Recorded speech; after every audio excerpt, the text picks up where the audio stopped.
Hello, everyone, and welcome to class number 2 of biological fitness. So today we're going to pick up on some similar themes to what we did in the first class. Now, if you happen to be seeing this without having been in the first class, you'll be fine. But just as a reminder, some of the things that we considered were our habits, right? That we might make a simple movement, but then as we begin to pay more attention, we realize there's a certain bias, a certain asymmetry in the movement. And the approach here is not to correct it or to label it as somehow bad, right? But to first just to observe it. But then when we know what our habit is, then we can shift into doing movements that are non-habitual. In other words, we're aware that this is not the pattern that our body seems to fall into naturally. And we can begin to toggle back and forth between the habitual and the non-habitual. And this is a really powerful way to clarify the image of your body and how it functions. And this idea of clarifying an image, if that's a new idea to you, it doesn't sound like what you do in most exercise classes, it's really at the heart of what you're doing every time you practice the Feldenkrais method. Because every movement you make, whether or not you think about it consciously, there's a way that it begins as an image in your head, right? If you want to walk out of the room you're in, you need to know where the door is. You have to have an image of where the door is. Even if you don't think about putting one foot in front of the other, you have enough experience walking that that image of what walking is and how it works is guiding you. And that's why people with neurological difficulties, they're going to have problems with their movement as well in many cases. So we're going to be looking at this question of habits. And I'll remind you that last time, a couple of important themes related to finding more efficiency in the movement were, one, to pay attention to the quality of breathing. And put quite simply, when the breathing is flowing, when the breathing is free, the movement is likely to be more efficient. In other words, using less effort. And then on the flip side, if we find that we're over-efforting, it usually shows up as some kind of restriction in the breath, if not outright holding the breath. And then another question is the length of the spine. And so finding length in the spine, in whatever context we may be in, that doesn't necessarily mean that the spine is straight, so to speak. There might be a twist in the spine or a rounding or just whatever movement we're doing, but there's a way that the length from the top to the bottom of the spine, when we can really find that length in movement, it's going to improve the quality of what we're doing. So we'll see some of those themes show up again today. Now for setup, I'd like to let you know that we are going to largely be working lying on the side today. So for most folks, that's going to mean you're going to want to have something to put under the head. You don't want it to be a soft, squishy pillow because you want your head to be able to roll. But if you have maybe a towel or two that you can fold and place under your head, or if you have gardening pads, sometimes those are a good option. A book or two if it's the right height. And if you want to, before we begin, you could just lie down on the floor on your side. Just imagine that you're trying to go to sleep and put that support under your head, whatever it is you have, and just make sure that the height is what you need, because you don't want it to be too high. That will restrict your movement. But if you don't have enough support, you might have discomfort in your neck. More or less, you want your head and your neck to feel like a continuation of the spine when you have the support, rather than the head sort of falling down towards the floor. Now, I will say, if you lie on the side and you don't put any support and your head is dipped like that a little bit, and it's okay for you, well, you can try the session that way as well. But for most people, you will want some support. And the other thing that you should know is, like we so often do in awareness through movement, we'll be doing movements and then we'll be resting. So during the rest periods, sometimes we will go back onto the back. And if you have head support for lying on the side, you're going to want to take it out when you lie on the back. If you need any head support on the back, some people might need a little head support on the back, but in all cases, you're going to need much less support, and probably for many of you, you won't need support when you're on the back. So you just don't want to move from the side to the back, but keep that support, because what was appropriate on the side will suddenly be too much for lying on the back. Okay, so other than that, you just need a comfortable place to lie on the floor. And before you get down on the floor, or perhaps you're lying on the floor now, but please begin by coming to stand.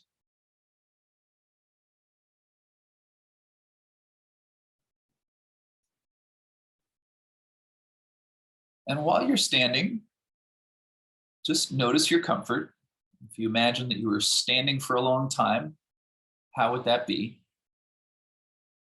Notice the distribution of your weight between your left leg and your right leg. And notice, where is your head in relation to your feet? If you had dripped some water out of your mouth down to the edge of your chin and it fell down and it could sort of pass right through your chest, right down to the floor, would it land right in the middle between your 2 feet, or would it be closer to 1 foot? So sort of getting a sense of your head way up there floating in the air, does it sort of hover more to one side? And now slowly just turn your head to look over one shoulder. Notice which side you chose first spontaneously, and then turn to one side and turn to the other. Just go easily here. Get a sense of the quality of that motion to each side. And as you're turning, are you just turning your head and your neck, or do you allow your shoulders to move, one going forward, one going back? Do you turn your pelvis at all? Okay. And now please slowly begin to walk through the room. We're going to spend just a minute or so here walking, because what we're going to do during the process on the floor, it actually relates to the pattern of walking. And so understanding walking, which is actually a fairly complex movement, but we can understand aspects of it little by little and clarify things.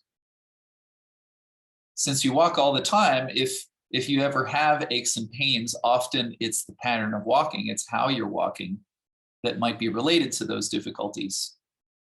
So just notice, first of all, as you step on the left leg, and then as you step on the right leg, when do you feel more stable? Is there a kind of a rhythm to your walking where there's more of an accent when you step on one foot compared to the other? And again, we're taking this approach of just trying to notice what is, not correcting anything. So if there is a difference left and right, that would be pretty typical. It's not just you. Okay, but try to observe what it is. As you lift one leg to take a step and you lift the other, does one leg feel lighter or heavier than the other one?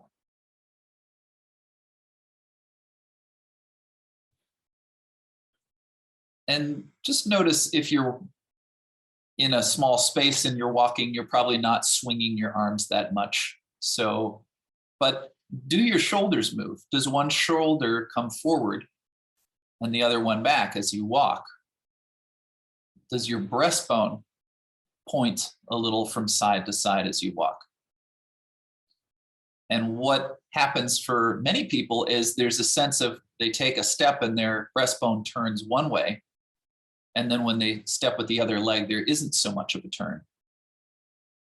So just notice if the breastbone goes left and right as you walk. And then how is that movement related to your legs? So if you walk and you're turning your chest a little side to side, And maybe you could invite that if it wasn't already there, but just in a way that feels like it fits, like you don't have to make a big change in what you're doing. But notice when you walk and when you turn the chest, do you turn the chest towards the leg that's stepping? Or do you turn the chest away from the leg that's stepping?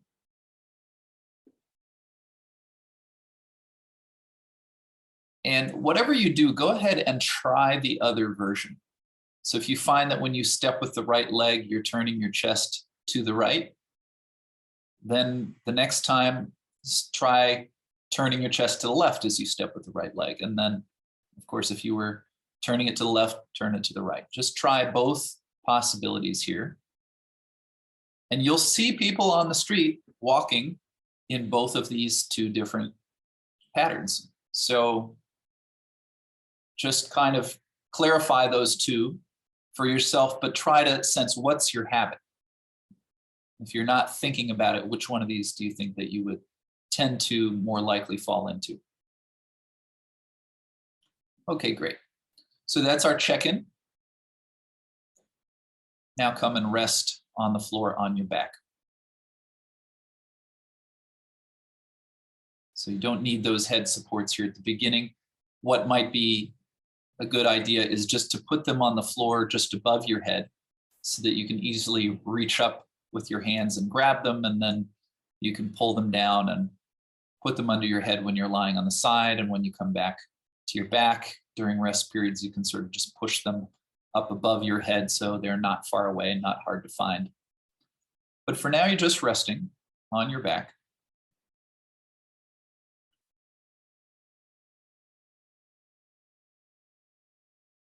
And as you rest, again, as we've done in the first class, and as we will probably do in nearly every one of these classes, we want to start by clarifying the image that you have of yourself. And that doesn't just mean a mental picture, although that's part of it, but it's also the sensations. And it's this overall experience of how you sense yourself. And in particular, how do you sense yourself in relation to the floor? Which parts of the body rest more clearly? Do you notice other places where you seem to actually be doing a little bit of work and lifting yourself away from the body? You're not quite giving in to receive the support of the floor.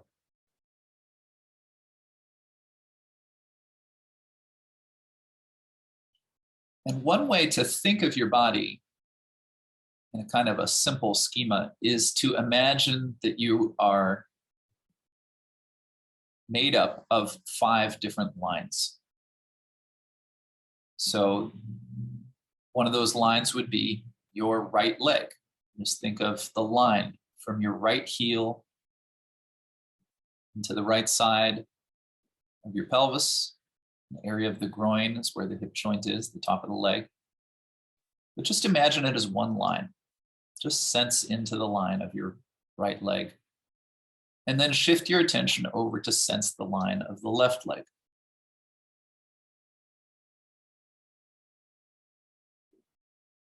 And so if you spend a moment or two with the one leg and then switch back and spend a moment or two with the other one, if you keep kind of bouncing back and forth to really tune into the sensation of each of your 2 legs, just notice, are there differences that come to the fore for you?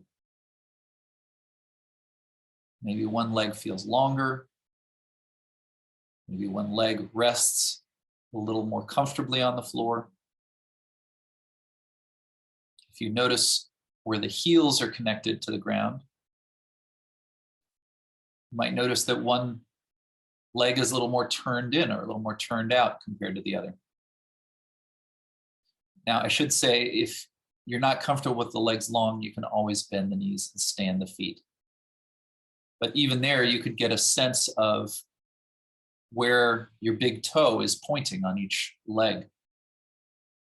Does it point a little more towards the midline of your body or a little more away? Okay. think of the line of your spine. And of course, your spine snakes its way towards and away from the floor as you move up and down its length. But again, if you just think simply, think of the whole line of your spine, from the tailbone up into the base of your skull.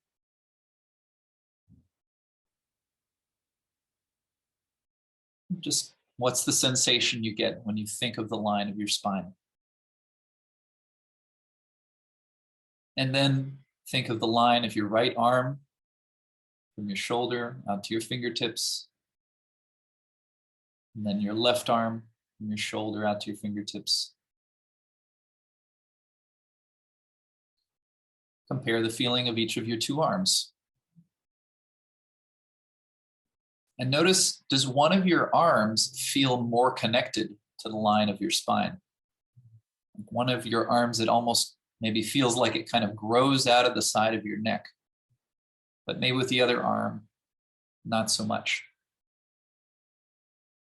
And coming back to your legs again, does one of the legs feel more connected to the line of your spine?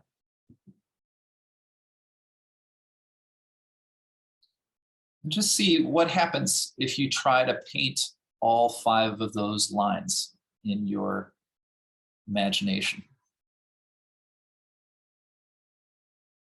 So you might feel that some lines are clearer, or once you paint 1 line, 2 lines, maybe when you go to paint the 3rd line, you lose one of the initial lines.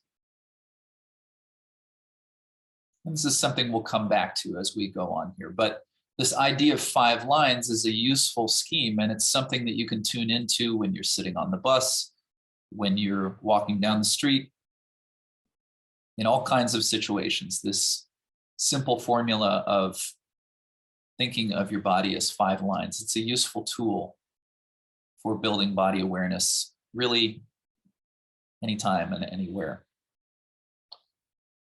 Okay, so now begin to gently roll your head a little side to side. Don't go as far as you can here in the beginning. Just make it a pleasant movement. And as you roll your head, notice if there's any movement of your shoulder blades. You sense the shoulders maybe on one side getting closer or further from the floor as the head turns. What happens to the shoulder blade that you're turning your head towards? And what does the other shoulder blade do? And try to sense inside your chest if there's any sensations of movement there. Or does this feel like just something that's happening in the neck?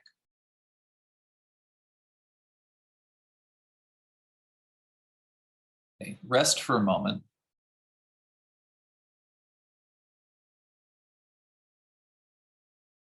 And now do a similar movement with your pelvis. Just rock the pelvis a little left and right.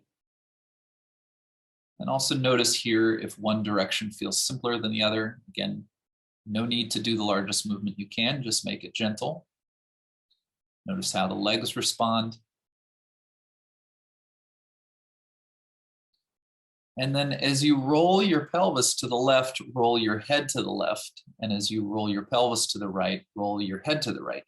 And just imagine that you're beginning to have the idea that you want to roll onto one side. Don't go all the way there, but just imagine that you were going to sort of curl up into a ball on one side or the other. And so what's happening between the head and the pelvis? How much of the rest of you is cooperating here? And what do you begin to do with your arms and your legs? They weren't mentioned, but they don't have to be fixed. But notice, what do they do? Do the knees want to bend? Do you reach one arm across yourself? What do you do? Okay, rest for a moment. And now just simply imagine rolling to one side. And notice the side that you chose. And so only in your imagination, a number of times, think of rolling to that side. And maybe you could bring back this idea of your 5 lines. So as you imagine rolling to the side, what do the 5 lines do? Do you imagine that the movement begins with your head? Does it begin with your pelvis? Do you imagine that you would begin to draw up one leg? Reach one arm across your body? These are all different ways that you could begin a rolling movement. So just in your imagination, play with different styles of rolling to the side. And while you're doing this, stay connected to your breathing. Just be aware of when the breath is coming in and when it's going out.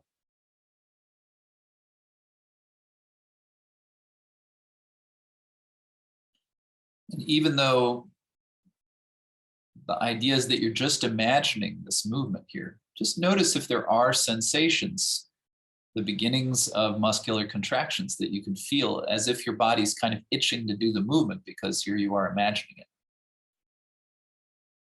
Okay. And let go completely now, just rest, but see if this imaginary movement has produced a change on one side of the body in terms of how it relates to the floor. The feeling that you have in those 5 lines.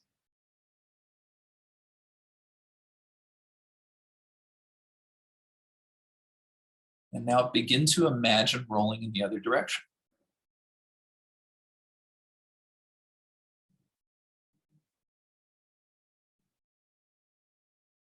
Notice if you are able to imagine this movement as clearly as you did the movement to the first side. Now, there's all kinds of movements we can do to the left and do to the right. And when you're given the choice, when someone just asks you to turn or roll or move to one side, what most people will do is move in the direction of comfort, right? You don't want to deliberately do something uncomfortable. So in a situation like this, when you come to the second side, this is often the side that isn't as clear for you. Or we might just say it's not your habit to move here. But there's a real relationship between the clarity of the image you have of a particular movement or a particular part of your body and the quality of movement in that direction or with that part of your body. So again, you can play with different ways that you might make that movement, thinking of starting with the head or reaching one arm. You could even imagine that moving your eyes in that direction initiated the movement. And now begin to imagine that you roll once to the left and once to the right. And as you make these movements, do you begin the movement in the same part of your body when you go in each direction? Or do you find maybe you go one way and you feel like you move the pelvis first and the other way, maybe move the head first? So this process that we're doing here with this minimal movement, it's mostly in the imagination, this basic process of comparing left and right is extremely valuable. So if you're noticing that on one side you lead in one place and on the other side you lead in another place, well, change it. Try something that's different from the original pattern. What would it mean to roll to the left and begin the movement with your left leg? And then what would it mean to roll to the right and begin the movement with your right leg? Or could you imagine moving your right leg to begin the movement of rolling to the left? Moving your left leg to begin the movement of rolling to the right. Okay, so there's all kinds of combinations here. Take a rest. And then just simply roll your head again, left and right, but see if the quality of that movement has changed at all after this process of imagining the rolling to each side. Let that go. And now we're going to come to the first opportunity to actually roll and lie on your side. And so what you've just been doing might give you an indication of which side is going to be more comfortable for you. So I'll let you choose which side to turn to. Roll to the side and put head supports underneath your head, whatever amount feels most comfortable to you. And you'll also want to place the support in such a way that most of the support is behind you, so that you're looking forward and maybe your nose is out in front of the head support. Draw your knees up in front of your pelvis, and please extend both of your arms straight at shoulder height on the floor. So the bottom arm will be palm to the ceiling, and the top arm, you're going to place the top hand resting on the palm of the bottom hand. And since I don't know at this point if you're lying on your left side or your right side, I'm going to make reference to the top side and the bottom side. Okay. And just make sure that you're comfortable here on the side. It's nice to have more or less right angles from the spine to the upper leg and from the upper leg to the lower leg. So you'll want to have the lower leg swung forward under the knees.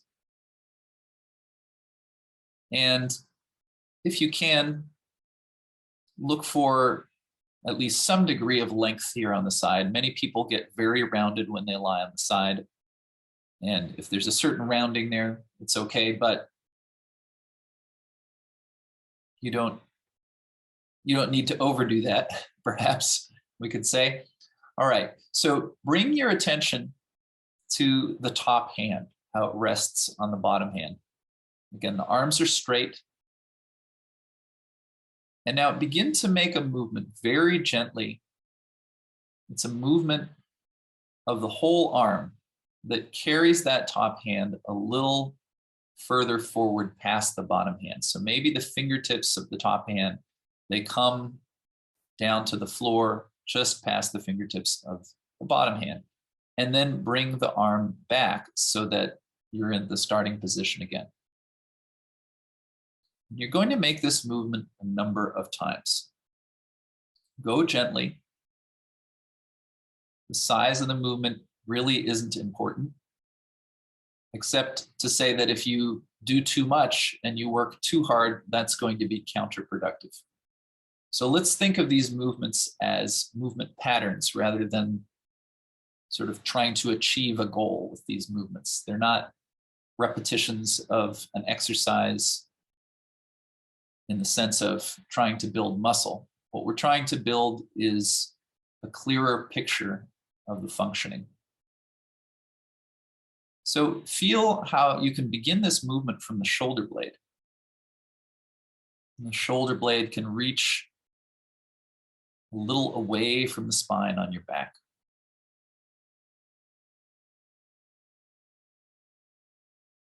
And your head could be part of this movement too. You can allow your nose to move a little bit towards the floor here.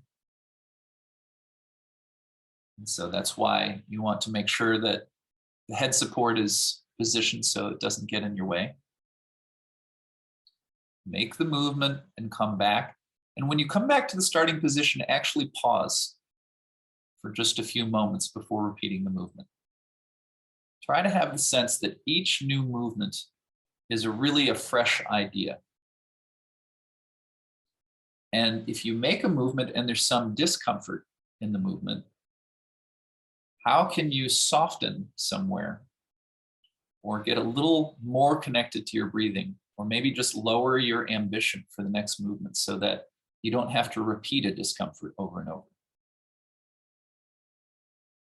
And also just keep in mind what we did in the beginning. If you are having discomfort because of maybe some pre-existing situation, you can simply imagine the movement. So that's an option throughout. Okay, but now rest the hand. So the arms are still long. And now pull that top shoulder backwards so that without bending the elbow, you can pull the top hand a little into the palm of the bottom hand. So the arm is still straight, but now it's moving in the opposite direction. And here, you can let your head roll a little back so your nose begins to turn a little bit towards the ceiling. So you make the movement, return to the start, briefly pause, and then repeat it again.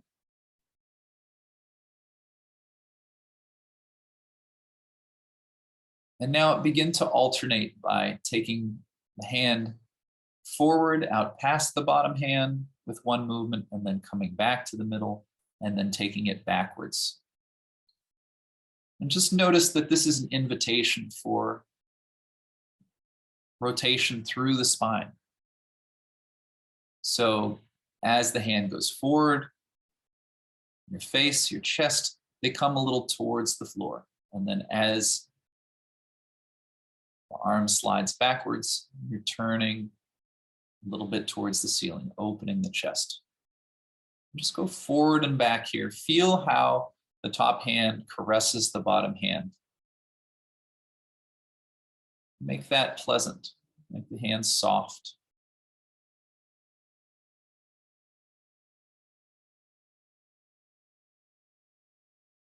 And then rest on the side, one hand on top of the other. And begin to tune into the rhythm of your breathing.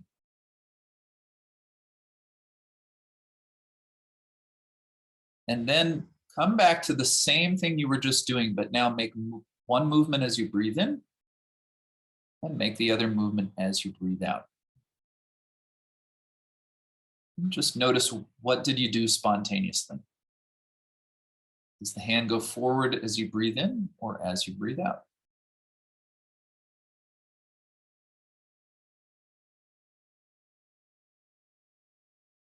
So whatever you're doing now, just pause so that you can change the coordination. Change the direction of movement for the inhale, change the direction of movement for the exhale. And just feel with this second combination, do you get the sense that this is easier, or do you get the sense that you're working a little harder now? So if you like, go back to the first coordination, test that out. But the way to make a test of two different actions to sense which is easier is that you really try to discipline yourself to using the exact same amount of effort. So you make one of these movements, but then when you switch the breathing, don't try harder. If the movement is easier, you should get more of a result for the same effort. So however much effort it is, and we're trying to keep the effort minimal, you might find that you move further, or you might find that there's a kind of a sense of resistance that wasn't there when you did the other variation. Whatever you're doing, now just kind of smooth it out. Maybe you don't coordinate with the breath, or maybe you stay coordinated with it, for whichever of the two options felt better for you. Just really feel that the head is moving, the chest, and even begin to think about how you're using the eyes, so that the eyes look towards the floor with one movement, and then they look towards the ceiling with the next movement. How does that change the quality of the movement when you bring the eyes in?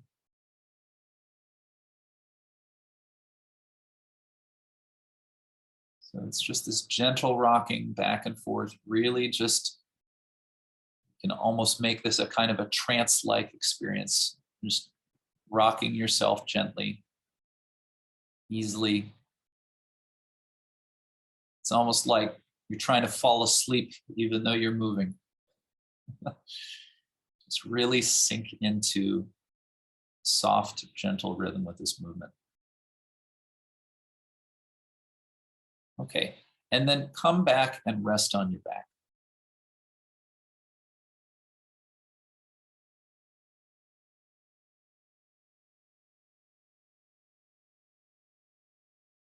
And feel your left arm compared to your right arm.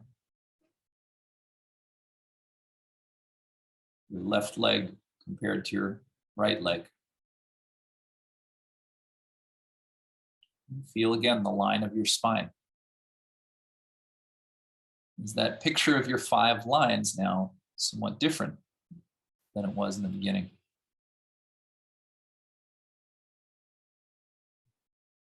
Okay, so now roll again onto the same side.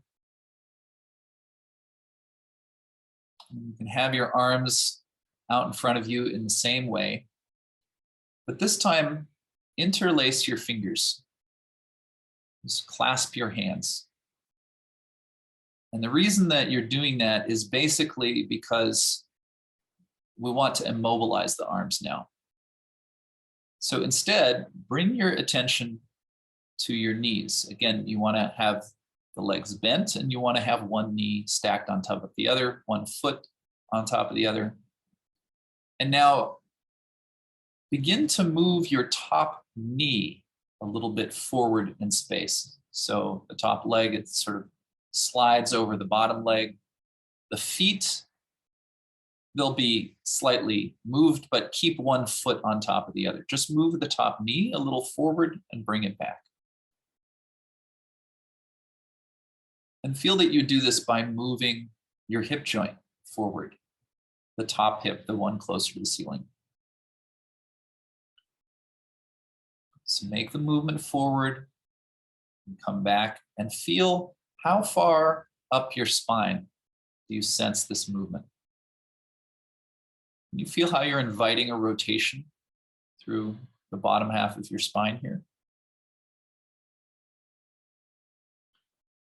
And now make an experiment again with the breathing. Try this movement.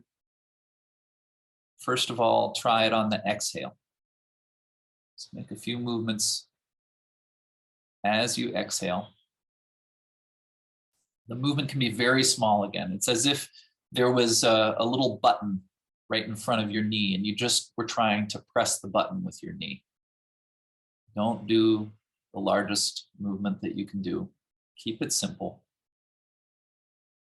And then try a few movements as you inhale.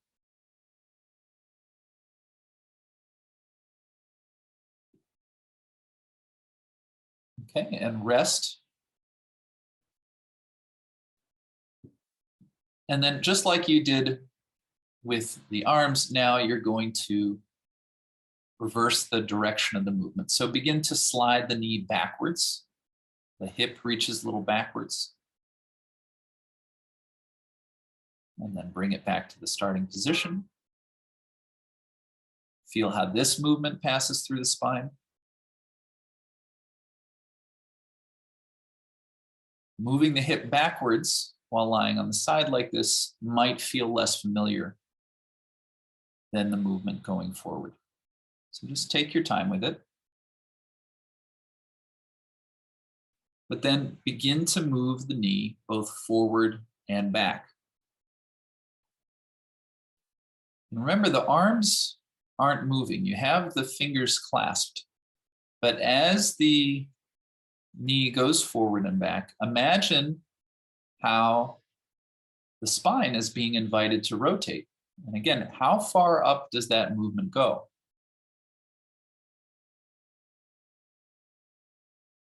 Just because the arms aren't moving, it doesn't mean that this movement can't pass up into the chest, because there's a way that the chest can turn inside the shoulder blades. Now, if you're not feeling movement in the chest right now, it's fine, but you might just sort of, again, create for yourself an image.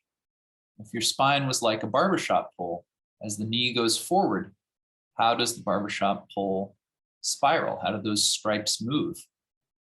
And then as you pull the knee backwards.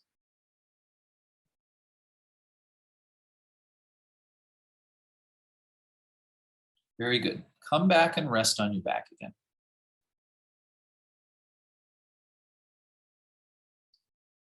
So you've explored these movements now twice on the same side. Each time you come back to your back, you can really feel the result of that asymmetry, can't you? Notice how the breath moves through the two sides of your chest. Does it feel like it expands more on one side? Notice the feeling in your face. You might actually notice that the muscles in your face feel different, left to right. Okay, come again onto the same side. Set up the same way. One knee on top of the other. The knees are bent. The feet are stacked on top of each other. The arms are out at shoulder height on the floor. And this time, you can leave the hands just not clasped this time, but have the top hand as you did in the beginning. And now slide both the hand and the knee forward, the top hand and the top knee. Just a little bit and come back. And repeat that movement. And you can feel that when you do this, the spine from the top to the bottom, it all turns together. If you come back and you just do one movement of just the arm or one movement of just the knee, you'll feel that the turn is more prominent in one part of the spine. But when the arm and the leg move together, you get this, it's kind of like rolling a stick on the ground, something like that. So try to notice if the arm and the leg begin precisely together, or does one of the limbs get out ahead of the other? And this is another question of habit, right? So if the arm is moving first, maybe that's just fine for a few movements, but then experiment, let the knee initiate. You can go back and forth. Maybe one movement, the arm is slightly in the lead, and the next movement, the knee is slightly in the lead. But then look for a movement that really feels simultaneous. And that also means that when the arm finishes reaching, the knee is finished reaching. Now, for a lot of people, it'll be simpler to reach with the arm. But if that's true for you, just don't go as far with the arm as you do, so that you can, again, you can sort of have a sense of synchronizing the limbs. Okay, come back to the middle, pause, and then begin to take the arm and the knee backwards. So remember, keeping the elbows straight. And here too, just try to sense, are you moving simultaneously, top and bottom? The head, the chest are still very much part of this movement, turning towards the ceiling as the limbs go back. And then begin to go forward and back, once turning your face towards the floor, once towards the ceiling. Feel how you're rolling over the ribs. So the bottom side of you can be active here. The bottom arm, the bottom leg might have a sense of pushing and pulling the floor. As you continue, you might play with this idea for a moment. Imagine that you didn't have any muscles in the limbs on the top side, and you had to create this movement from underneath. And then go back to thinking that you're activating from the top side. Just see if you can sense the difference there. Okay, and come and rest on your back again.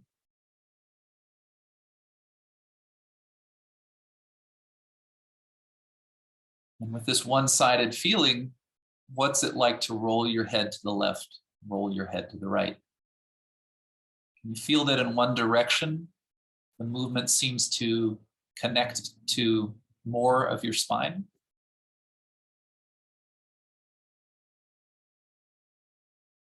Okay.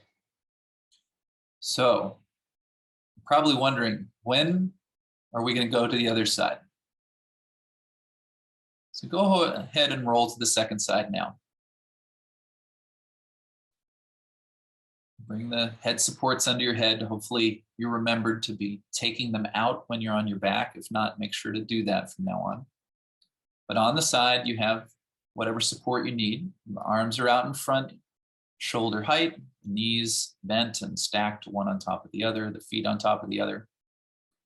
And just go back to the initial movement you did on the first side, lengthening the top arm and sliding the top hand out and back gently,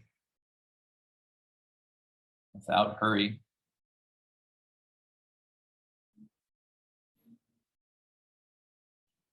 Try to imagine the vertebra between your shoulder blades. So let the head, let the chest respond to the movement. And then rest the arm with one hand on top of the other for a moment. Tune into your breathing. And remember this idea that when you're moving efficiently, the breath is easy. So sense the resting breath. And then when you begin to make the movement of the arm going back, can you do it in such a way that the rhythm of the breathing, it doesn't change. It just feels like it's still very simple. Take the arm back by taking the shoulder back, turning the head and the chest a little towards the ceiling. Make several movements like that and then begin to alternate, taking the arm both forward and back. How far down the spine do you feel this movement?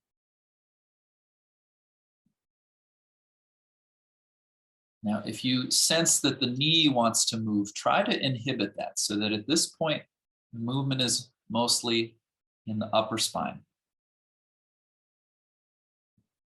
Remember to include your eyes, looking once towards the floor as you slide forward, once towards the ceiling as you slide back.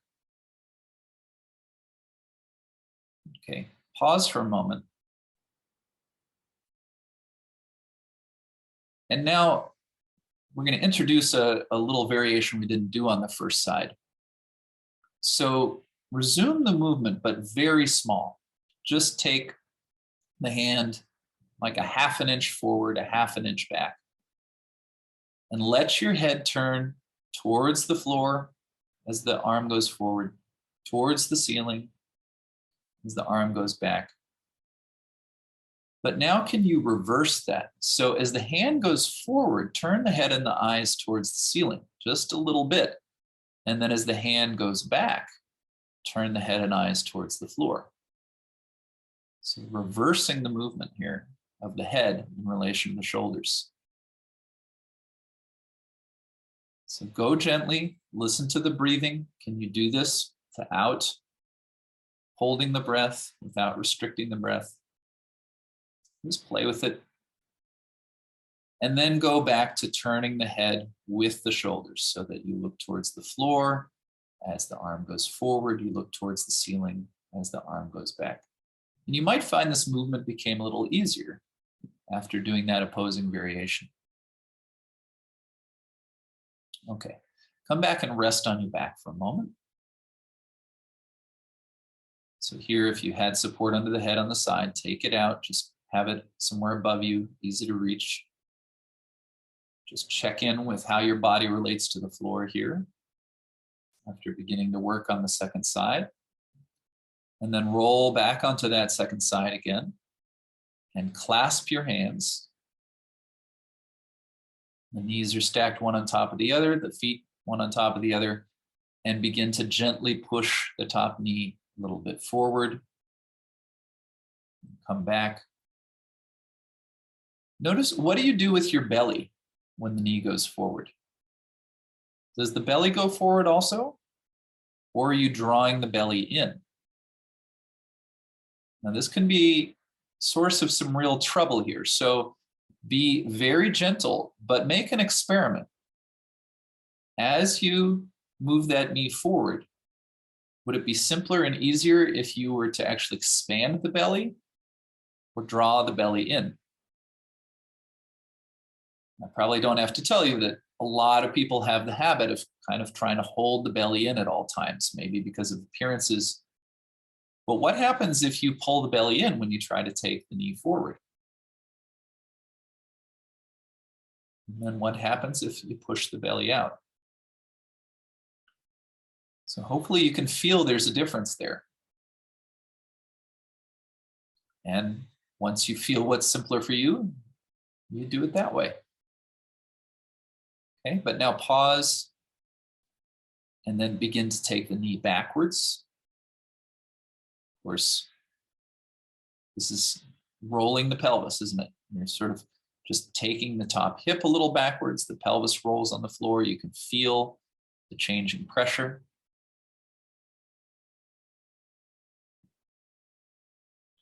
And your head might not be moving so much here, but what if you now begin to take the knee a little forward and back and include your eyes? So as the knee goes forward, shift your eyes a little in the direction of the floor. As the knees go back, shift your head. Well, shift your eyes, but maybe your head moves a little bit as well towards the ceiling as the knee is going back. And so by doing that, you might get a sense again of how there's a movement that can pass up the spine between the shoulder blades, even if the arms aren't moving. But now go ahead and unclasp your arms and just see if you can now bring the arms into the movement. Just include them going forward and back with the knee.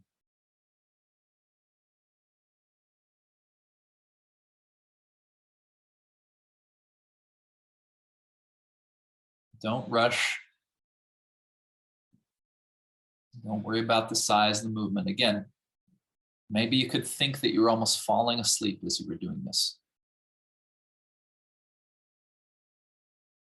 Feel again how the bottom side, the bottom leg, the side of your ribs, the bottom arm, you can almost push and pull to help you make this movement. Very good. Come back onto your back and rest.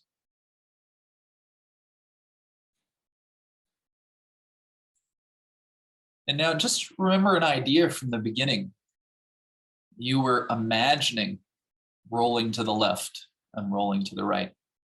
If you imagine those rolling movements now, what's that like compared to the beginning? Do you have a more of a complete image of how your body might make the movement?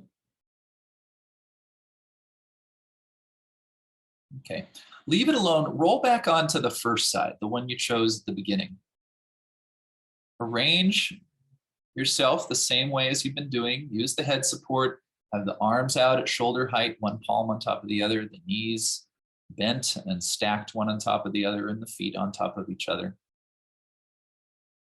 And now move your arm a little bit forward and then leave it there.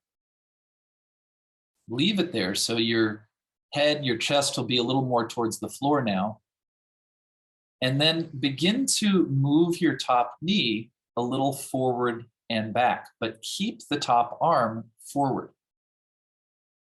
So we're introducing a bit of a new idea here. And just feel how this is different. Okay, come back to your starting position. Now move the top arm a little back. Move the shoulder back, and so that the fingertips, they rest in the palm of the bottom hand. Leave it like that. And again, move the knee a little forward and back. But now you're turned a bit more towards the ceiling with your chest, with your face. Very good. Come back to being even on the side. And now see, can you just play with this idea of moving the limbs in opposite directions? Reach the arm forward and take the knee back. And then come back to the starting place. And just keep doing that. The arm always going forward, the knee always going back. And just see, can you do that where the movement of each limb is simultaneous? Now, if you get confused, you can move one limb and leave it there and then move the other, but then try to come back to the middle with everything simultaneously. Sometimes the sense of coming home is a little simpler.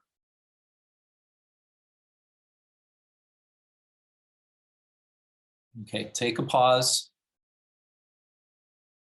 Don't worry if you didn't get it.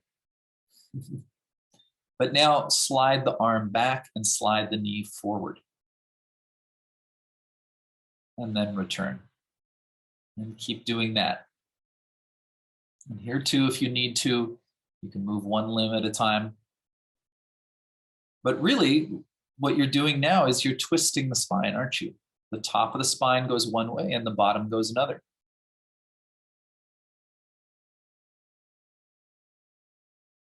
So if you're experiencing any challenge here, try to reduce the size of the movement, reduce the importance of getting it right. Mistakes are fine. Keep the breath simple. Pause and rest if you need to, right? But now try going forward and back with each limb, but moving in opposite directions. The arm forward and the knee back, the arm back and the knee forward.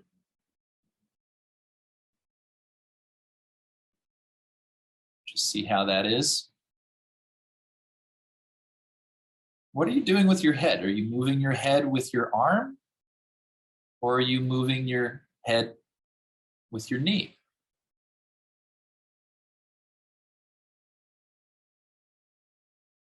So if you're confused, don't worry about it. But if you like, you can try to now change that coordination. So maybe you're reaching the arm forward and the knee back and you're turning your face towards the floor.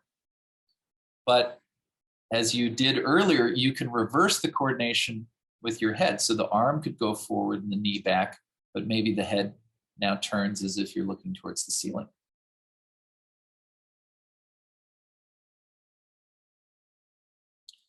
All right, however you did with that, don't worry. Now just take the arm and the knee together, forward and back, and see if that feels a lot simpler after doing the opposing movement. Again, you can use the bottom side against the floor to push and pull to help you do this. Again, just make it simple, almost like you were falling asleep as you did it. Very good, and then come back and rest on your back.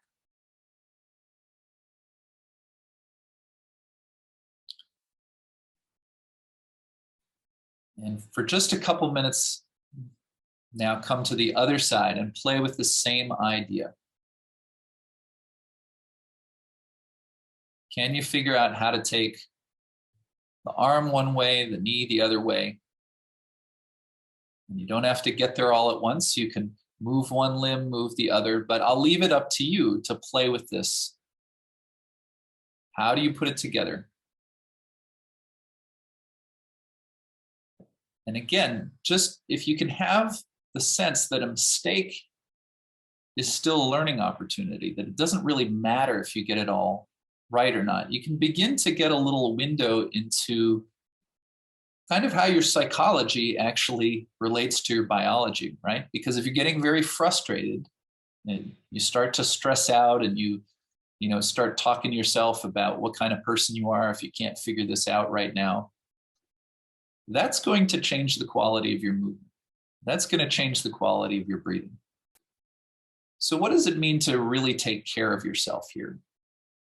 Whether or not you find all the coordinations. Just play with it. You'll wake up new patterns in your brain either way. Okay. So good enough. You can play with this some more on your own. I think the basic thing we did here is pretty simple, right? You lie on the side, you move the arm forward and back, you move the knee forward and back, and then you can move the arm and the knee together or in opposition. You can play with this on your own another day, so long as you're going gentle. But just feel what's like to rest on your back here at the end after what you did, whether or not you got every single coordination exactly perfect. And then bend your knees, roll to the side, Come up to stand.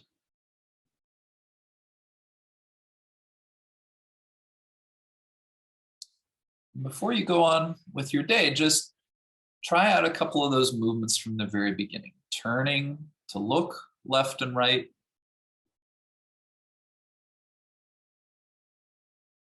Noticing how do you use your head, your neck, your shoulders, your spine, your pelvis. And then as you begin to walk through the room, remember those two different kinds of walking.